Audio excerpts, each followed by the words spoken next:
Hey guys, may ginawa lang ako dito na pambahay para hindi nila makalimutan. Halimbawa, pakipunasan ng lamesa. Ganun. Tapos, syempre, lagi tayo natatambakan ng hugasin or kaya hindi pa tayo kumakain pero may hugasin na.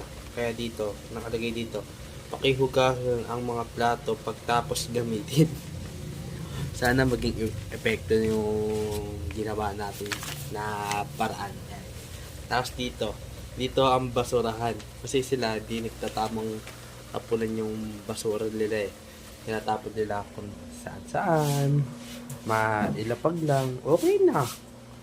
Kaya sana itong ginawa ko ay may epekto sa mga nakatira dito.